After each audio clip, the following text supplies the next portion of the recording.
হে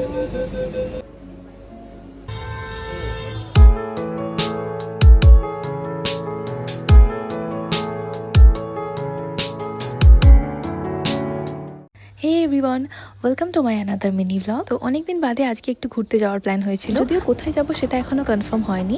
রামরাজাতলায় আমার মায়ের একটা পাওয়ার লেন্স করতে দেওয়া ছিল, তো মেনলি সেটাই পিক আপ করতে যাওয়ার কথা আজ। তাই ভাবলাম বেরোচ্ছি যখন কোথাও থেকে একটা ঘুরেই আসা যাক। রামরাজাতলা থেকে হাওড়া শিবপুরি জুডিওটা খুবই কাছে, তো আমার আজকে একটু জুডিও যাওয়ারও প্ল্যান ছিল। বাড়ি থেকে যেহেতু অনেক সকালে বেরিয়েছিলাম, তাই তেমন কিছুই ব্রেকফাস্ট করা হয়নি। তো এই দোকানটা দেখতে পেয়ে ভাবলাম এখানেই করে নেওয়া যাক। এখানে সব ভেজ খাবার দাওয়ারই পাওয়া যাচ্ছিল, আর আমার খুব একটা বেশি ভালো লাগেনি এখানের খাবার। দেন ওখান থেকে চলে গেছিলাম জুডিও গিয়ে দেখছিলাম এদিক ওদিক আমার কিছু পছন্দ হয় কিনা, যদিও শেষ পর্যন্ত আমার তেমন কিছুই পছন্দ হয়নি জুডিও থেকে। তো যাই হোক, মা কিছু শপিং করেছিল, সেগুলোর বিলিং করেই জুডিও থেকে বেরিয়ে ওর পাশে একটা মেডিসিনের দোকান ছিল, ওখানে গেছিলাম। মায়ের একটা আই ড্রপস নেওয়ার ছিল। তো এখানে সমস্ত কাজ মেটানোর পর ভাবছিলাম এরপর কোথায় যাওয়া যায়। বেরোনোর আগে আজকে আমি দুটো জায়গা ভেবে রেখেছিলাম, হয় ভিক্টোরিয়া নয় ক্যাফে ফ্লোরিস্টা। আর কোথায় যাব এটা সম্পূর্ণ আমি ওয়েদারের উপরে ছেড়ে দিয়েছিলাম, যেরকম ওয়েদার হবে সেরকম বুঝে আমি লোকেশন ডিসাইড করব। এখান থেকে বেরোতে বেরোতে ওই প্রায় 1-1:30টার মতো বেজে গেছিলো, আর ওই দিন তো ভীষণ গরম পড়েছিল।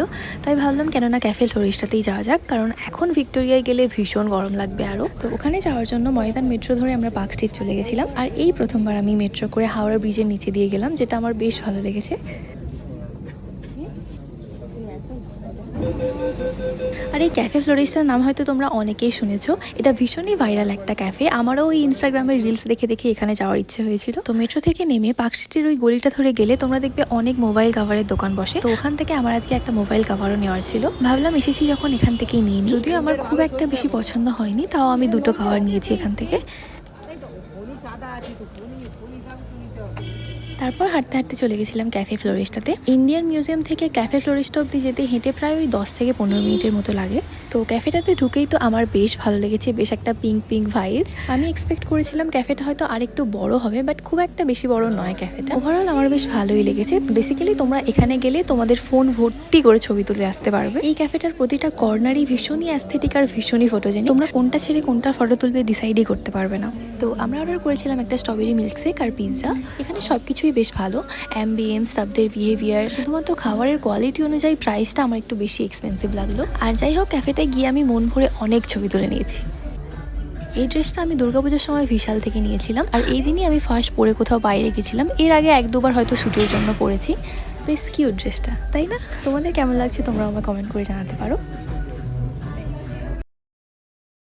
আর একটা জিনিস, এই ক্যাফেটার সিলিংটা না এরকম কাঁচ দিয়ে ঘেরা ছিল, আর আমরা যাওয়ার কিছুক্ষণ বাদেই না বৃষ্টি পড়ছিল হালকা ঝিরঝির করে। তো এটা দেখতে আরও বেশ ভালো লাগছিল। যেহেতু বৃষ্টি পড়ছে তাই আমরা এখান থেকে এখন বেরোতে পারবো না। তো এই সুযোগে আমি আরও অনেক ফটো ভিডিওস তুলে নিয়েছি।